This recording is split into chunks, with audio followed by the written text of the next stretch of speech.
خیال ہوا کہ جو ہے کچھ وقت فارغ کر کے آپ حضرات کے ساتھ تبادلہ خیال کر لیا جائے۔ تو بغیر مزید لمبی تمہید کے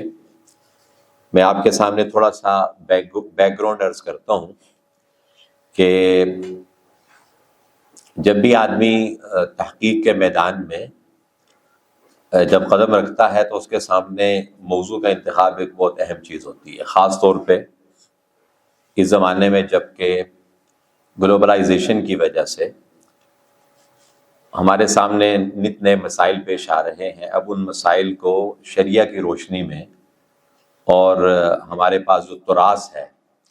اس کی روشنی میں ان مسائل کا حل پیش کرنا ایک بہت بڑی اہل علم کی ذمہ داری ہے۔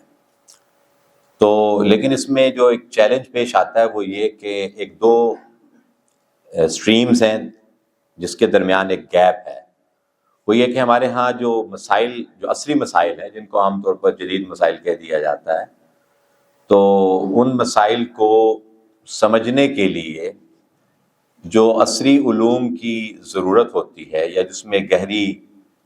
بصیرت کی ضرورت ہوتی ہے، وہ عام طور پہ ایک فقہ کے طالب علم کے پاس نہیں ہوتی، اور جو فقہ کے طالب علم کے پاس جو گہری بصیرت علوم دینیہ یا جو ہماری تراث ہے اس کے اندر ہوتی ہے، اس کے پاس عصری علوم کے حوالے سے جو ہے وہ گہرائی نہیں ہوتی، جس کا نتیجہ یہ نکلتا ہے کہ الحکم علی الشیء فرع عن تصورہ۔ آپ نے ایک فقہی قاعدہ بارہا پڑھا ہوگا کہ آپ اس وقت تک کسی چیز پر شرعی حکم نہیں لگا سکتے جب تک کہ اس کا کامل تصور آپ کے سامنے نہ ہو۔ آپ نے ایک چیز کو سمجھا ہی نہیں ہے اور آپ اس پر شرعی حکم لگا رہے ہیں، تو لما تحرم ما احل اللہ، قرآن پاک کی نص ہے کہ آپ جو چیز اللہ تعالیٰ نے حلال کی ہے آپ اس کو کیوں حرام قرار دے رہے ہیں؟ تو بغیر کسی وجہ کے، بغیر کسی ٹھوس بنیاد کے اور دلیل کے آپ کسی چیز پر احتیاطاً کہہ دیں، احتیاطاً ہم نے اس کو ناجائز کہہ دیا ہے، تو یہ ایک درست اپروچ نہیں ہے۔ تو اس لیے کسی بھی فقہ کے طالب علم کے لیے سب سے پہلے یہ ضروری ہوتا ہے کہ وہ پہلے اس پیش آمدہ مسئلے کو سمجھے جو قضایا معاصرہ میں سے ہے، جو اس کے کنٹمپریری جو ایشوز اس کے سامنے آئے ہیں، پہلے اچھے طریقے سے اس کو سمجھے، اور اس کے پاس جو اس وقت الحمدللہ علمی ذخیرہ اور فقہی ذخیرہ اس کے پاس موجود ہے، پھر اس کی روشنی میں اس کا جواب دے۔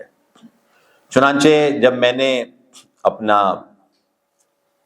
الحمدللہ تخصص کرنے کے بعد جب جامعہ میں بین الاقوامی اسلامک یونیورسٹی میں LLB شریعہ اینڈ لاء میں داخلہ لیا، تو اس زمانے میں جو ہے بہت کم رجحان تھا دینی مدارس کے طلباء کا جامعات میں آ کے پڑھنے کا۔ اس کی وجہ یہ ہوتی تھی کہ چونکہ مدرسے میں پڑھتے پڑھتے عمر اچھی خاصی ہو جاتی تھی، تو اس کے بعد ظاہر ہے کہ اب جامعہ میں پڑھنے کے لیے مزید وقت بھی درکار ہوتا تھا، تو لیکن اللہ تعالیٰ نے موقع دیا، اور اس کے بعد پھر میں نے MPhil کیا، اس میں بھی ایک مقالہ لکھا۔ تو PhD کا جب مرحلہ آیا اور میں نے اسلامک یونیورسٹی میں جو ہے PhD کرنی تھی، تو اس وقت یہ بات سامنے آئی کہ کس موضوع پر کام کیا جائے۔ تو اللہ کے فضل و احسان سے، چونکہ آپ حضرات بھی ماشاءاللہ تحقیق اور فتوے کے ساتھ آپ کا تعلق ہے، تحقیق کے لیے کسی موضوع کا انتخاب کرنا، اس کے لیے کوئی ڈائریکشن آپ کو دے دے کہ فلاں موضوع پر تم کام کر لو، اس کو میں درست اپروچ نہیں سمجھتا۔ بنیادی طور پر ایک محقق کے ذہن میں خود ایک سوال، ایک طالب علم کے ذہن میں ایک سوال پیدا ہونا چاہیے، اور پھر اس کا جواب تلاش کرنے کے لیے جو وہ جستجو کرتا ہے اس کو تحقیق جو ہے کہا جا سکتا ہے، اور وہی تحقیق جو ہے وہ اس کے لیے مفید اور نتیجہ خیز ہوتی ہے۔ چنانچہ مجھے یاد ہے کہ اس زمانے میں ہمارے ہاں سوشل میڈیا کا اتنا زیادہ زمانہ نہیں تھا، یہ 2008 کی بات عرض کر رہا ہوں، اور ہمارے جو ہے سینئر اس زمانے میں کولیگ تھے ڈاکٹر طاہر منصوری صاحب IRI میں، تو میں ان کے ساتھ جو ہے ریسرچ اسسٹنٹ کے طور پہ کام کرتا تھا، تو مختلف عصری مسائل سامنے آتے رہتے تھے۔ تو اس میں میرے سامنے ایک چھوٹا سا ایک تراشا کسی اخبار کا وہ کسی عرب اخبار کا کسی نے شیئر کیا جس کے اندر پیپسی کے بارے میں یہ لکھا ہوا تھا کہ پیپسی کا استعمال کرنا جو ہے وہ اس وجہ سے غلط ہے کہ اس کے اندر ایک مادہ ہے جس کو پیپسن کہتے ہیں، اور اس کا جو ماخذ اور سورس ہے وہ خنزیر ہو سکتا ہے، لہذا پیپسی کا استعمال نہیں کرنا چاہیے۔ تو یہ بات بھی سمجھنے کی ضرورت ہے کہ ہمارے ہاں ایک اصول ہے شرعی کہ الاصل فی الاشیاء الاباحہ، کہ عام طور پر اللہ تعالیٰ نے جو چیزیں پیدا کی ہیں ان میں تو اصل جو ہے وہ ہے کہ وہ چیزیں مباح ہیں۔ قل لا اجد فیما اوحی الی محرما علی طاعم یطعمہ،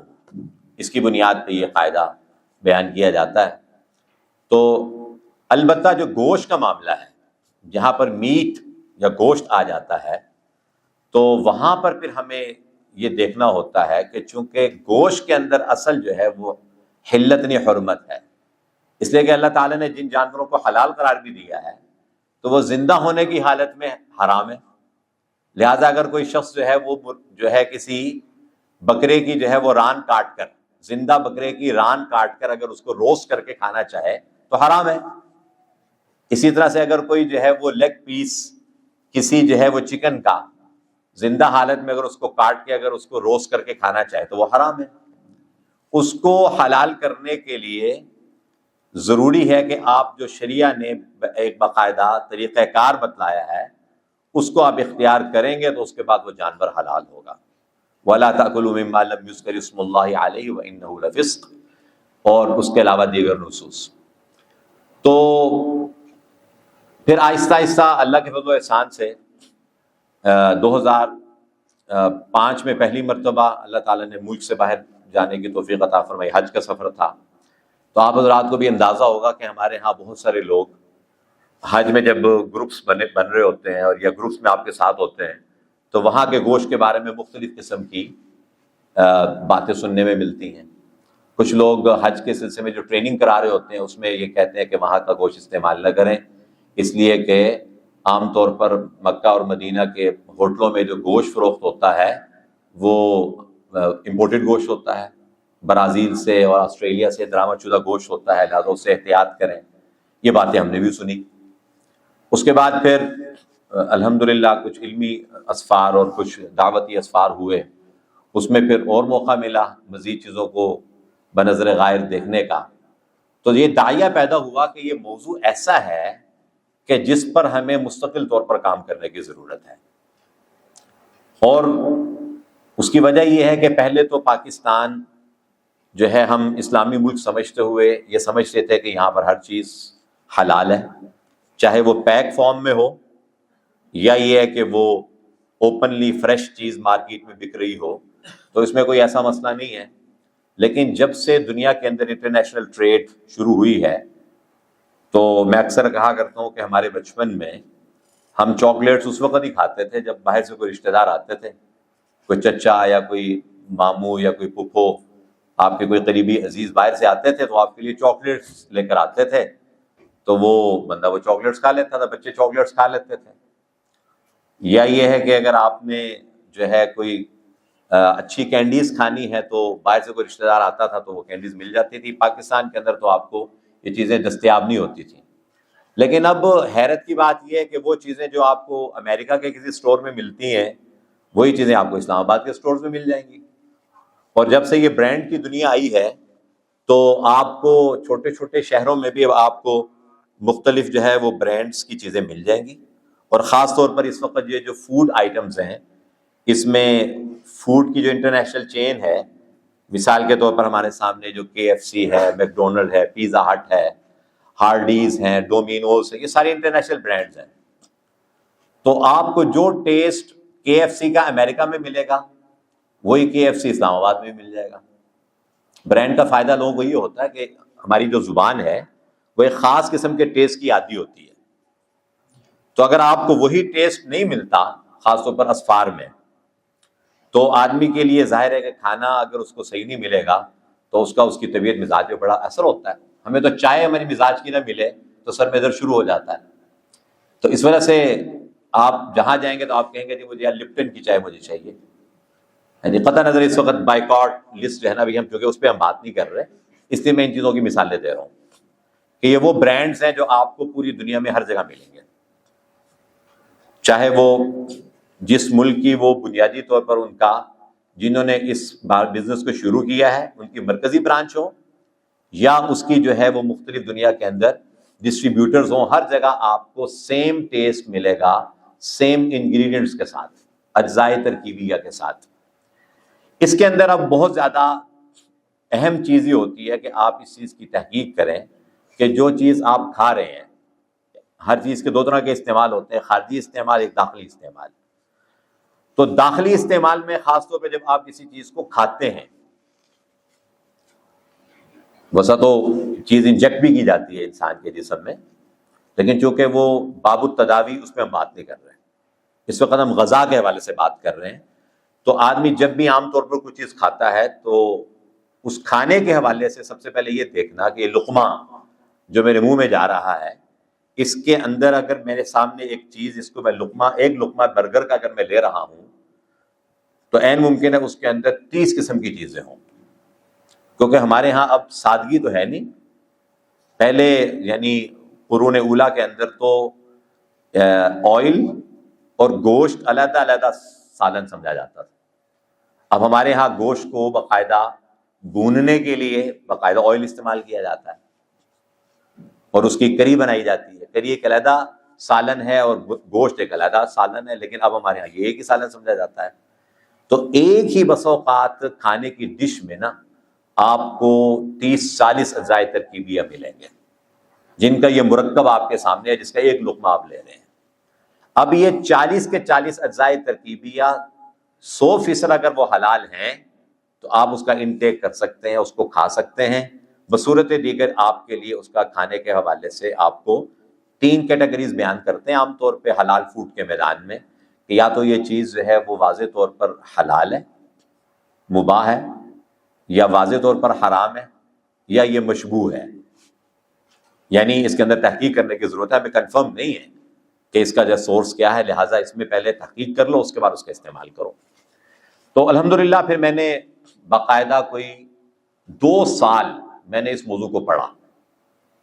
اور اس موضوع پر جو کتابیں تھیں، ابھی تو آپ لوگوں کے مزے ہیں ماشاءاللہ، ایک کلک پہ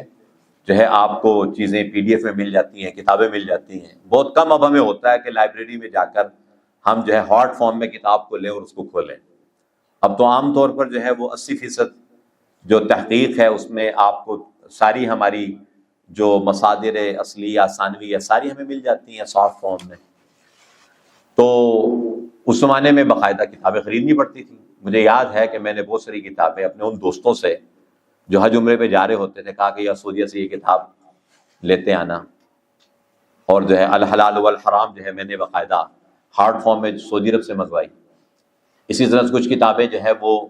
ہمارے یہاں مفتی سعید صاحب ندوہ لائبریری والے، ان کو شوق تھا مختلف دنیا کے اندر کتابوں کی نمائشیں اس میں شرکت کرنے کا،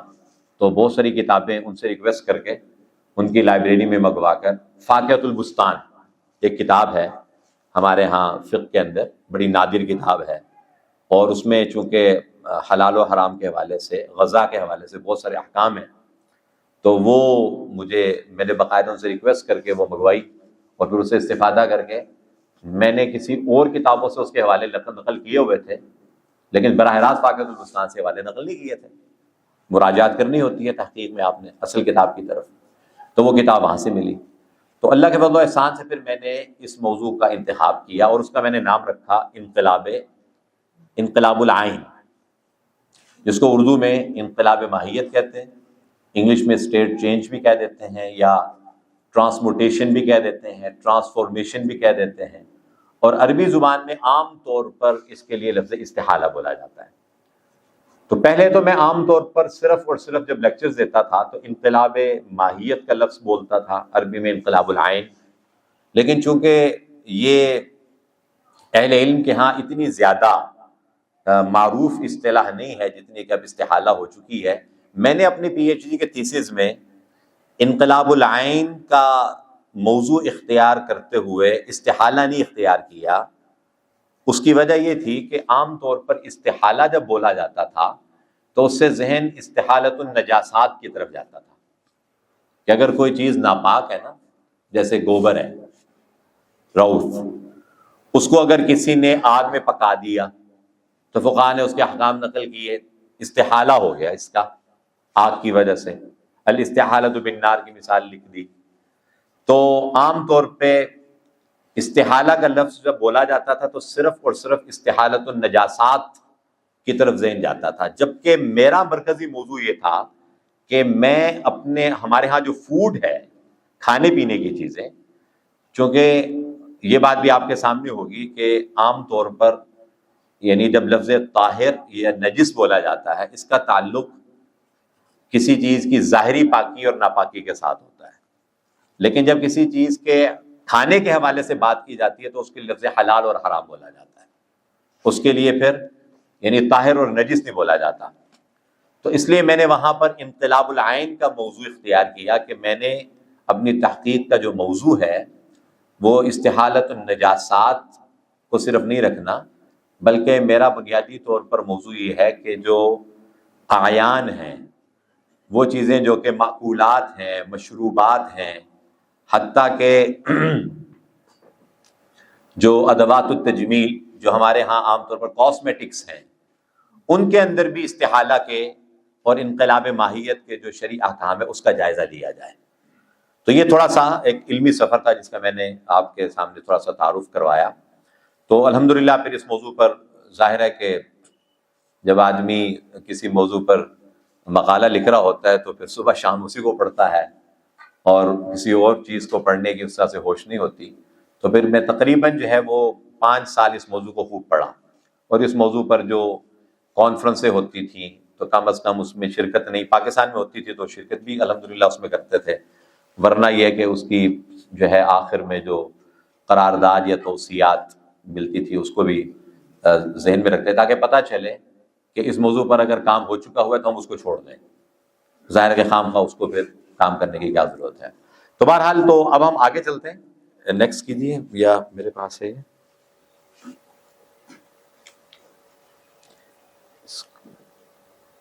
ٹھیک ہے۔ تو جس موضوع پر آج ہم گفتگو کرنا چاہ رہے ہیں اس میں بنیادی طور پر اگر ان موضوعات کو اگر ہم کور کر لیں تو ہم استحالہ کو یا انقلاب عین کو ہم اچھی طریقے سے سمجھ سکتے ہیں۔ اس میں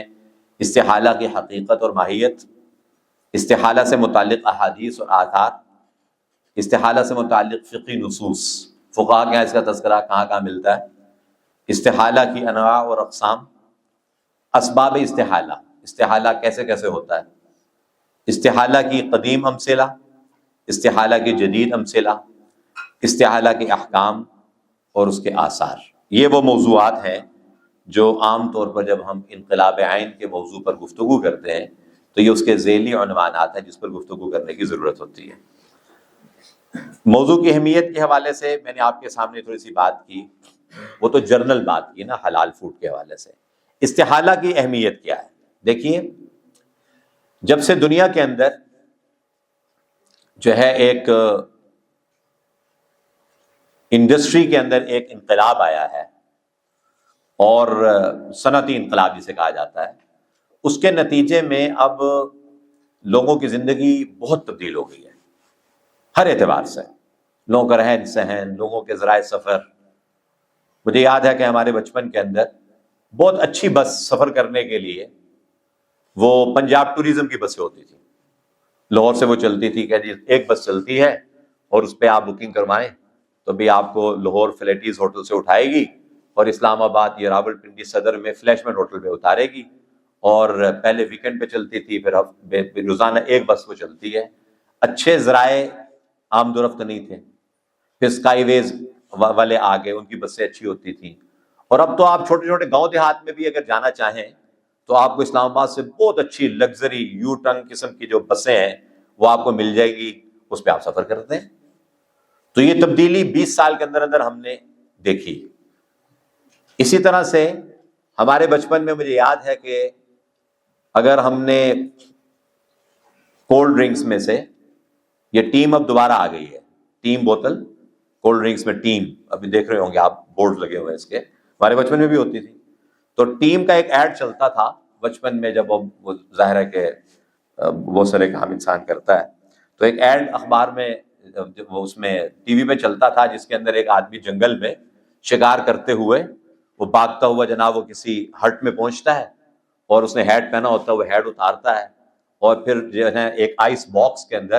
اس کو جو ہے وہ ٹانگ مار کے اس کو کھولتا ہے، اس کے اندر بوتلیں لگی ہوتی ہیں، تو اس میں سے ایک بوتل نکالتا ہے، تو وہ ٹیم اس کے ہاتھ میں ہوتی ہے، اور ساتھ وہ چپس منہ میں رکھتا ہے اور ساتھ وہ ٹیم پیتا ہے۔ تو ہمیں بھی بڑا کریز ہوتا تھا کہ یار عید پہ جب ہمیں عیدی ملے تو ہم بھی اسی طرح سے جناب ٹیم کی بوتل پئیں اور اس کے ساتھ چپس کھائیں۔ اور اب صورتحال یہ ہے کہ جو ہے وہ شاید خون میں اتنی کولڈ ڈرنک چلی گئی ہے کہ اب ڈاکٹر کہتے ہیں کہ جناب کولڈ ڈرنک جب تک نہیں چھوڑیں گے تو اس وقت تک جو ہے نا آپ کے شوگر کے پھر مسائل ہو جائیں گے اور جو ہے نا باقی دوسری چیزیں ہو جائیں گی۔ تو کھانے پینے کی چیزوں میں تبدیلی آ گئی۔ اور اسی طرح سے پولو نام سے ایک مارکیٹ کے اندر ہول والی ایک کینڈی جو ہے وہ ایک چلتی ہے، عام طور پہ منہ میں تھوڑا سا یہ کہ اسمیل نہ ہو، آپ نے کہیں بات کرنی ہے، کس سے ملنا ہے، تو کچھ لوگ الائچی منہ میں رکھ لیتے ہیں، کچھ لوگ لونگ رکھ لیتے ہیں، تو کچھ لوگ پولو منہ میں رکھ لیتے ہیں۔ تو مجھے یاد ہے کہ ہول والی ہم کہتے تھے کینڈی، وہ ہمارے چچا کویت سے آتے تھے، تو ہماری ڈیمانڈ ہوتی تھی کہ ہمیں وہ ہول والی گولی آپ ہمیں لا کر دیجیے گا۔ اب آپ کو یہ جہیں گلشن تعلیم سے باہر یہ سروس روڈ پہ نکلیں گے تو آپ کو یہاں پر جو ہے نا پولو مل جائے گی، ہر جو ہے وہ پیٹرول پمپ کے ساتھ جو ٹک شاپ ہے وہاں پہ پولو پڑی ہوئی نظر آ جائے گی۔ یعنی یہ بہت زیادہ اب تبدیلی آ گئی کھانے پینے کی چیزوں کے اندر بھی۔ تو فاسٹ فوڈ کے اندر جو ہے برگر کھانا یا پیزا کھانا یہ عام طور پر سمجھا جاتا تھا کہ یہ یعنی پرتعیش کھانوں میں سے ہے، یہ تو صرف اور صرف جو ہے نا جو اہل ثروت ہے وہ کھا سکتے ہیں،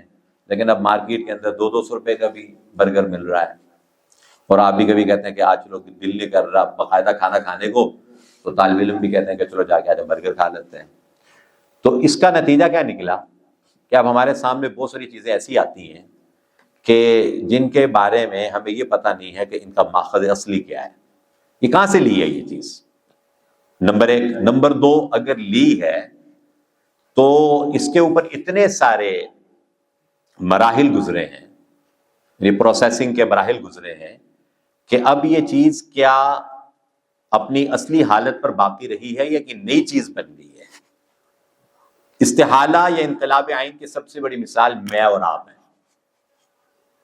کہ انسان جو ہے حقیقت میں یخرج من بین الصلب والترائب، انسان جو ہے وہ کیا تھا، ایک مادہ منویہ تھا، لیکن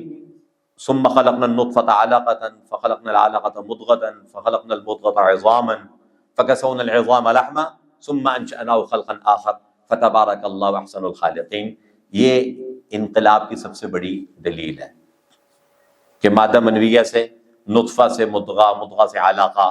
یہ سارے مراحل جو گزر رہے ہیں یہ سب انقلاب ماہیت ہے۔ اور اس کی آگے مثالیں مزید آئیں گی احادیث کے اندر کہ انسان کے اندر جو مختلف تبدیلیاں آئی ہیں وہ بھی، اور اس کے علاوہ قدرتی طور پر مختلف چیزوں کے اندر جو تبدیلیاں آتی ہیں وہ سب استحالہ کی مثالیں ہیں۔ تو اب آپ کے سامنے یہ تو قدرتی طور پر جو استحالہ ہو رہا ہے، استحالہ طبیعیہ اس کو کہا جا سکتا ہے، یا غیر اختیاریہ، لیکن کیمیکل کی دنیا کے اندر ہم اکثر جو خوشبو لگاتے ہیں وہ کیمیکلز ہوتے ہیں۔ اصلی عود شاید ہی کسی کو ملتی ہو، اصلی مسک یا مسک شاید ہی آپ کو ملتی ہو، یہ کیمیکلز ہوتے ہیں جس کے اندر جو ہے وہ اس کو جو ہے شامل کر کے اور عطر کی بوتلوں میں ڈال کے آپ کو دے دیتے ہیں۔ تو کیمیکل کی دنیا کے اندر جب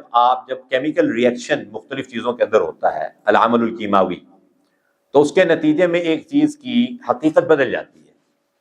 اور وہ حقیقت بدلنے کے بعد ایک نئی شکل، نئی حقیقت اختیار کر لیتی ہے۔ اب شرعی احکام اس پر کیا لاگو ہوں گے، اس کو کہتے ہیں انقلاب ماہیت کا تصور۔ اگر انسان اپنی انسانی حالت میں اگر مادہ منویہ ہی ہے تو پھر اس کا مسجد میں داخلہ کیسے ہے، یہ قرآن کو ہاتھ کیسے لگا رہا ہے، ٹھیک؟ تو اس کا مطلب یہ ہے کہ اب اس کے اوپر وہ والا حکم نہیں لگ رہا جو اس کا اصل تھا۔ انسان کی اصل تو مادہ منویہ ہے، لیکن اب انسانی شکل میں اب آپ یہ کہتے ہیں کہ ظاہری طور پر کافر بھی ناپاک نہیں ہے، لہٰذا اگر کافر کے ہاتھ کی روٹی اگر آپ کھانا چاہیں تو آپ کھا سکتے ہیں، اور کافر نے اگر شراب نہیں پی ہوئی تو اس کا جھوٹا آپ پی سکتے ہیں، اور ایک ہی پلیٹ میں اس کے ساتھ بیٹھ کر کھانا کھا سکتے ہیں، یعنی جائز ناجائز کے حوالے سے بات ہو رہی ہے۔ تو ظاہری طور پر تو یعنی جو کافر ہے ظاہری طور پر تو وہ بھی اس کو بھی ناپاک نہیں کہا جا سکتا۔ تو ان بنیادوں پر یہ ساری مثالیں ہیں استحالہ کی۔ تو اس سے معلوم یہ ہوتا ہے کہ اب اگر ہمارے سامنے کوئی چیز آ گئی ہے جس کا ماخذ اصلی اگر کوئی حرام چیز بھی ہے، اور اب ہمارے سامنے ایک نئی شیپ میں وہ چیز آ چکی ہوئی ہے، تو اس پر یہ حکم لگانا کہ یہ ناجائز ہے یا حرام ہے، یا پہلے وہ چیز ناجائز تھی تو اب یہ کہنا کہ اب یہ جائز ہو گئی ہے، یہ بہت زیادہ پتے مار کام ہے، آسان کام نہیں ہے۔ مثلا ایک شخص کے پاس شراب تھی، اب اس نے اس کے اندر کچھ کیمیکل شامل کر کے، کوئی چیزیں شامل کر کے اس کو سرکہ بنا لیا۔ اب سرکے کو اگر آپ حکم لگائیں کہ بھئی یہ حرام ہے اس لیے کہ اس کی اصل شراب تھی، تو یہ غلط ہے، اس لیے کہ شراب کی اصل بھی انگور کا شیرہ تھا، عصیر العنب۔ تو ایسی صورتحال کے اندر یہاں پر ایک تحول ہوا عصیر العنب کا، استحالہ ہوا تو وہ خمر بن گئی، اور خمر کا استحالہ ہوا تو وہ خل بن گیا، اور نعم الادام الخل احادیث کے اندر موجود ہے۔ تو یہ بنیادی طور پر جو ہے تصور ہے استحالہ کا، اور اس کی اہمیت ہے کہ آپ جب تک کہ کسی چیز کے انقلاب ماہیت یا قلب ماہیت کو اگر تسلیم یا تحقیق نہیں کرتے تو آپ اس پہ شرعی حکم کیسے لگا سکتے ہیں؟ اور اس کی بڑی مثال ہمارے سامنے صابن کی ہے۔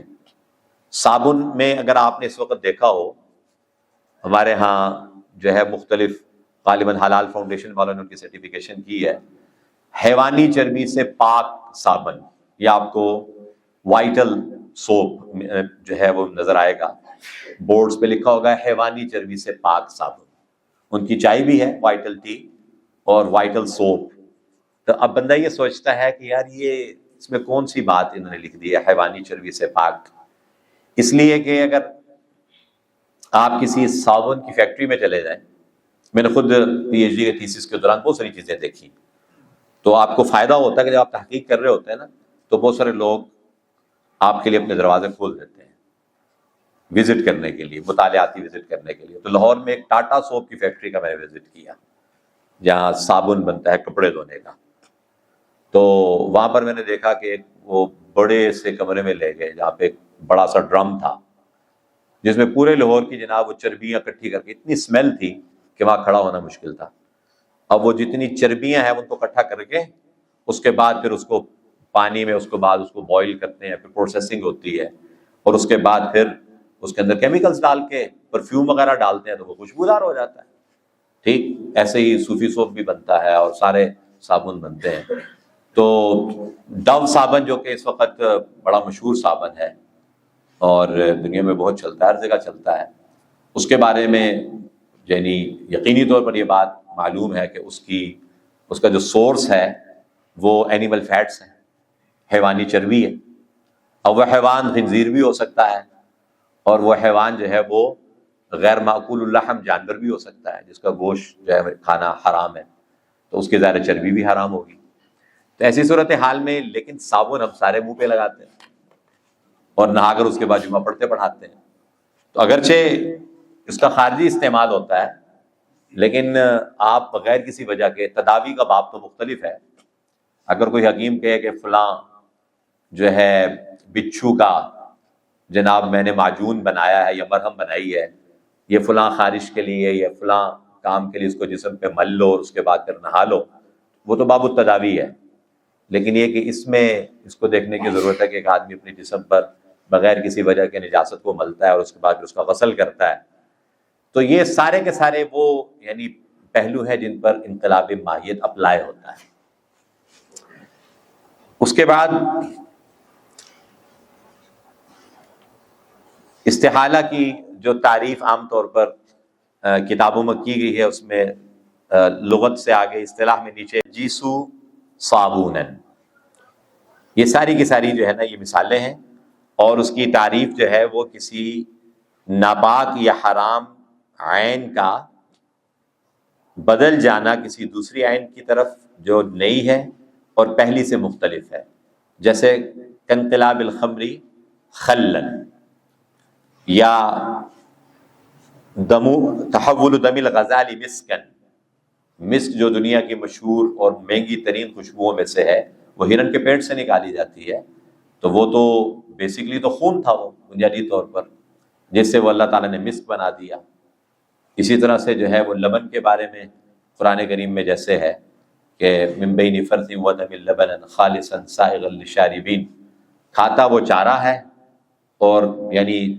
بھینس کھاتی چارہ ہے اور اس کے بدلے میں آپ کو دودھ دے رہی ہے، تحول ہو گیا اس کا۔ اگر آپ یہ کہیں کہ یہ چارے سے تو دودھ نہیں بن رہا، تو اگر آپ ایک ہفتہ اس کو ذرا چارہ نہ دے کر دیکھیے پھر دودھ نکلتا ہے کہ نہیں نکلتا۔ تو یہ بنیادی طور پر ساری مثالیں جو ہے وہ اس کی ہیں استحالہ کی، اور فقہاء نے اس کی مثال، شیخ عبدالستار ابو غدہ نے اس کی بڑی جامع تعریف کی ہے، تغیر الشیء وتحولہ من طبیعتہ الی طبیعت اخرى وهو اما ان يحصل بطرق بسيطة او بتفاعل کیمیائی یحول المادة من مرکب الى مرکب آخر، کہ کسی چیز کا تبدیل ہو جانا اس کی ایک طبیعت سے دوسری طبیعت کی طرف، اور ایک نیچر سے دوسری نیچر کی طرف، اور یا تو یہ عام طریقوں سے حاصل ہو جاتا ہے قدرتی، جیسے آپ کھاد ڈالتے ہو درخت میں، نیچے جا کے کھاد ڈالتے ہو، اس کے اندر گوبر بھی ہوتا ہے اور مینگنیاں بھی ہوتی ہیں، اور اللہ تعالیٰ جو ہے وہ اس کے درخت کے اوپر بہترین قسم کے آم اور بہترین قسم کے سیب اور بہترین قسم کے امرود لگا دیتے ہیں، تو اب اس کا تحول ہوا، وہ ایک نئی چیز ہو گئی۔ یا کیمیائی عمل کے ذریعے سے وہ ایک مرکب جو کہ مختلف اجزاء کا مجموعہ ہے دوسرے مرکب کی طرف تبدیل ہو جاتا ہے، اور اس کو مختلف الفاظ تحول العین بھی کہتے ہیں، انقلاب العین بھی کہتے ہیں، اور استحلاق کا لفظ بھی استعمال کیا جاتا ہے۔ ابن عابدین شامی نے بھی اس کا ذکر کیا ہے، اس میں بنیادی طور پر فَإِنَّ ذَلِكَ كُلَّهُ انقلاب حقیقت الی حقیقت اخرى، علامہ شامی کے الفاظ ہیں۔ ابن حطاب مالکی نے فأرۃ المسک کا ذکر کرتے ہوئے جو ہے وہ ذکر کیا ہے استحالہ، امام تقی الدین الشافعی نے بھی اس کا ذکر کیا ہے، اور ابن قدامہ حنبلی نے بھی اس کا ذکر کیا ہے۔ گویا کہ انقلاب العین کا جو تصور ہے اور انقلاب العین کی جو گفتگو ہے وہ چاروں ائمہ نے کی ہے۔ آگے اس میں بہت ہی یعنی تفصیلی اختلاف ہے کہ بعض قدرتی یعنی غیر اختیاری انقلاب کے قائل ہیں، اور حنفیہ جو ہیں وہ اختیاری انقلاب کے بھی قائل ہیں۔ غیر اختیاری کا مطلب یہ ہے جیسے انسان، جیسے یہ پودوں کے اندر میں نے مثال دی کہ آپ کچھ نہیں کرتے ہو، آپ جا کے کھاد ڈال دیتے ہو، قدرتی عمل کے ذریعے سے وہ کھاد کے اثرات جو ہے وہ درخت پر منتقل ہوتے ہیں، اور اس سے جو ہے وہ پتوں میں اور اس کے بعد شاخوں میں، اور شاخوں سے پھر پھلوں میں منتقل ہوتے ہیں۔ تو انسان کا کوئی عمل دخل نہیں ہے۔ کہ کسی شخص نے شراب اٹھا کر اس کو دھوپ میں رکھ دیا، تشمیس کے ذریعے سے تحول ہوا، دھوپ میں پڑی رہی، اور کچھ عرصے کے بعد اس میں سے جو مادہ مسکرہ ہے وہ ختم ہو گیا، اب اس کے بعد وہ دوبارہ شیرہ سا بن گیا، اب اس کے اندر نشہ نہیں ہے بالکل بھی، 0% اس کے اندر جو ہے وہ نشہ رہ گیا، تو ایسی صورتحال میں اب اس کو کہا جائے گا کہ اب اس کے اندر تحول ہو گیا، انقلاب غیر اختیاری ہو گیا۔ اور اختیاری طور پر یہ ہے کہ آپ خود ایسا کریں، اس کے اندر ساتھ کوئی چیز مکس کر دیں، آپ اپنے کسی اس کے اندر کوئی کیمیکلز ڈال دیں جس کی وجہ سے اس کے اندر تبدیلی آ جائے، جس کی بہت بڑی آج مارکۃ الآراء بحث ہے جیلاٹن کا مسئلہ، جیلاٹن کا مسئلہ، یہ مثال کے طور پہ میں ذکر کر رہا ہوں، اور استحالہ کی جدید مثالوں میں میں نے جیلاٹن کا ذکر کیا ہے، اور اس موضوع پر ایک عربی میں آرٹیکل بھی لکھا ہے جیلاٹن کے بارے میں کہ جیلاٹن ہوتی کیا ہے اور اس کے اندر استحالہ کی بحث کیا ہے۔ اس کے بعد احادیث میں استحالہ کی بنیاد جن احادیث کو بنایا گیا ہے اس میں یہی ولی نعم الادام الخل اس حدیث کو بنایا گیا ہے۔ وحاصل الاستدلال عند اصحاب الحنفیہ ان الخل كان يصنع من الخمر في زمن النبي صلی اللہ علیہ وسلم فلو كان حراما لم يطلق قوله نعم الادم الخل بل قيده مما عدا خل الخمر۔ عام طور پہ سرکہ جو ہے جب بنایا جاتا ہے تو فرمنٹیشن کے یعنی عمل تخمیر کے ذریعے سے، یعنی انگور کے شیرے کے اندر ایک سٹیج آتی ہے کہ جس میں نشہ آ جاتا ہے، لیکن پروسیسنگ چل رہی ہے تو اس کے بعد پھر اس کو سرکے میں کنورٹ کر دیا جاتا ہے۔ تو عام طور پر جو مارکیٹ کے اندر وینیگر یا سرکہ جو ملتا ہے اوریجنل، ویسے تو ہمارے ہاں یہ جو 1 لیٹر کی بوتل مل جاتی ہے 400-500 روپے کی، یہ اوریجنل نہیں ہوتا، یہ سنتھیٹک ہوتا ہے، یہ کیمیکلز ہوتے ہیں، یہ اوریجنل نہیں ہوتا۔ اوریجنل جو ہے امریکن گارڈنز وغیرہ کا ہوتا ہے، اس میں عام طور پر جو ہے آپ کو چھوٹی سی 500 ml کی بوتل جو ہے وہ 1400-1500 روپے کی ملے گی، اس میں تفاح کا یعنی ایپل کا بھی ملتا ہے اور انگور کا بھی ملتا ہے۔ تو اس میں بنیادی طور پر جو یہ سرکہ کے بننے میں یقیناً انقلاب ماہیت ہوتا ہے، جس کے نتیجے میں سرکہ تیار ہوتا ہے۔ تو اس سے احناف نے استدلال کیا ہے کہ وہاں پر ایک تو آپ صلی اللہ علیہ وسلم نے بعد میں منع فرما دیا نا، جب شراب کی حرمت نازل ہوئی تو یتیموں کے وراثت میں کچھ شراب بھی ملی، تو صحابہ نے پوچھا کہ کیا افا نجعلھا خلا، کیا ہم اس کو سرکہ بنا لیں؟ تو آپ نے کہا نہیں، بلکہ اس کو بہا دو۔ تو حنفیہ اس کی تعویل کرتے ہیں، حنفیہ کہتے ہیں کہ یہ ممانعت مطلقہ پر محمول نہیں کیا جائے گا، بلکہ جیسے اس زمانے میں دبا، حنتم، وہ برتن جس کے اندر شراب پی جاتی تھی، اس کے استعمال سے بھی منع کر دیا تھا کہ تاکہ اس کی جو ہے شدت،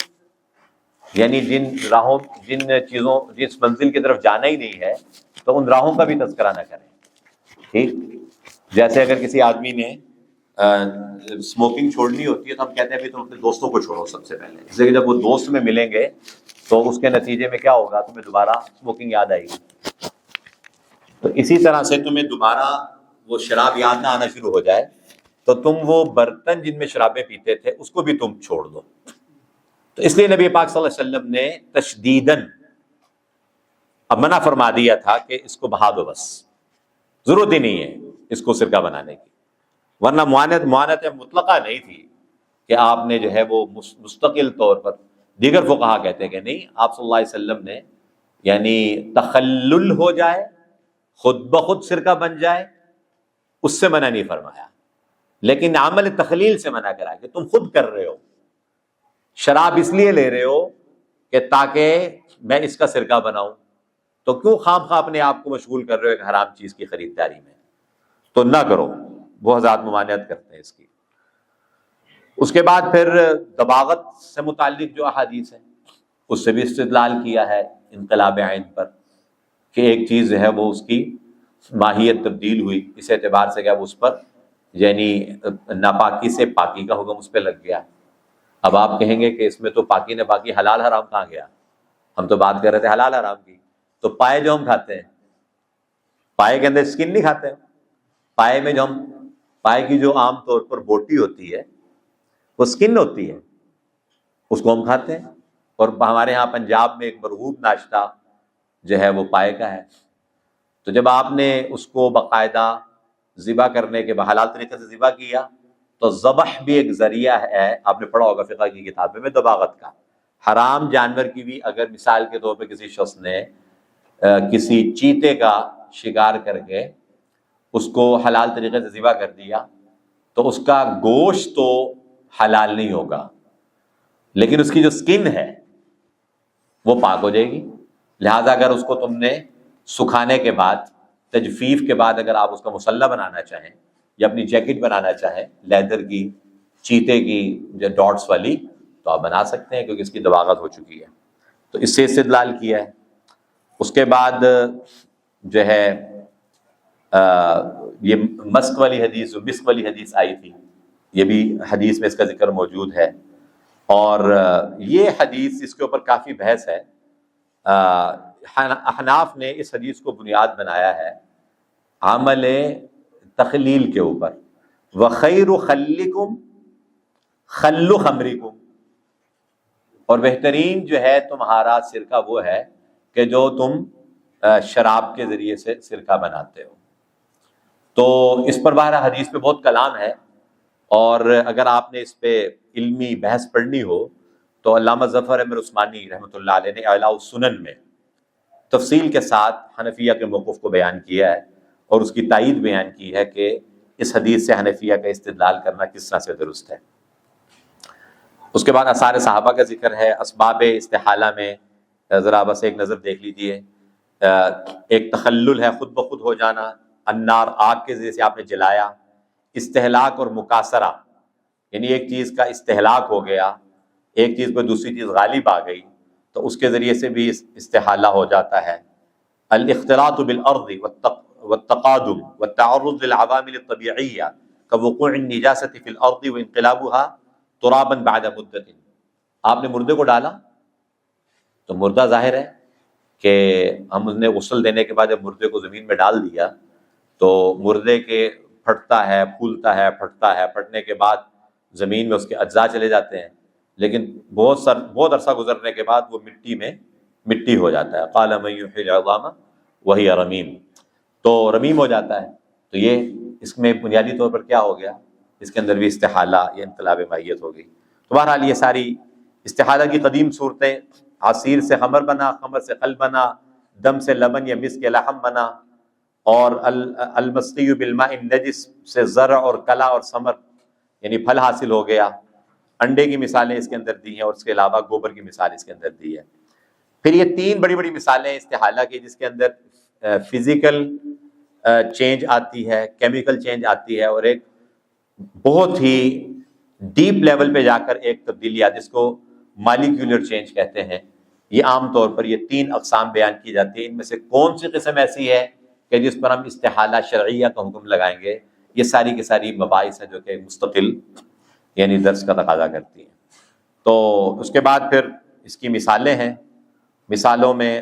جیسے مثال کے طور پر غلیان الماء، پانی کو جب آپ بوائل کرتے ہیں تو پانی جو کہ ایک لیکوڈ فارم میں ہوتا ہے تو وہ ایک جو ہے بعد میں بھاپ بن جاتا ہے، تو یہ بھی اس کے اندر اس کی ایک مثال ہے۔ اس کے بعد پھر انصہار الجلید، یہ جو آئس جو میلٹ ہوتی ہے، اب یہ جو ہمارے گلیشیئرز ہوتے ہیں تو یہ جو پہلے تو وہ ایک جامد شکل تھی، اب اس کے بعد وہ میلٹ ہو گیا، اس کے بعد وہ یعنی وادیوں میں اور نالوں میں چلا گیا۔ اور اسی طرح سے ذوبان الزبدہ، آپ جب کسی جو ہے پنیر کو یا مکھن کو جب آپ اس کو جو ہے وہ آگ پہ پکاتے ہیں تو وہ پھر آئل سا بن جاتا ہے، اور اس میں پھر آپ پنڈی میں اگر آپ آئے ہوئے تو بالے کی کڑھائی کھا کے ضرور جائیے گا، وہ آپ کو مکھن کی کڑھائی کھلائے گا، اس میں یہ ذوبان الزبدہ بھی پھر آپ کو نظر آئے گا۔ تو یہ بنیادی طور پر پھر اس کے بعد پھلوں کا پکنا، صابن کا بننا، اور انڈے کا جو ہے وہ پکانا، یہ ساری مثالیں یہ اس کی ہیں۔ تو بہرحال یہ میں نے تھوڑا سا سرسری صاحب کے سامنے ایک جائزہ پیش کیا ہے۔ ظاہر موضوع بڑا مشکل ہوتا ہے کہ جس چیز پر آپ نے 5-6 سال کام کیا ہے اس کو آپ نے 40-50 منٹ میں اس کو سمیٹنے کی کوشش کرنی ہوتی ہے۔ تو بہرحال مقصد اس قسم کی ورکشاپس کا کوئی یہ نہیں ہوتا کہ آپ کو اس فیلڈ کے اندر ایک ماہر بنا دیا جائے گا، بلکہ مقصد یہ ہوتا ہے کہ جو آدمی اس شعبے کا طالب علم ہے اور مستقل طور پر اس شعبے میں کام کر رہا ہے تو وہ اپنی معلومات کو آپ کے ساتھ شیئر کر کے آپ کے لیے تحقیق کے اور محنت کرنے کے اور علم کے جو ہے وہ راہیں اور دروازے آپ کے سامنے کھول دے، تاکہ ان دروازوں سے آپ بھی آئندہ داخل ہونے والے بنیں۔ تو اب آپ کے ذہن میں کوئی سوالات ہو تو فرمائیے، انشاءاللہ العزیز اس کو لے لیتے ہیں، اور اس کے بعد پھر آپ سے اجازت چاہتے ہیں۔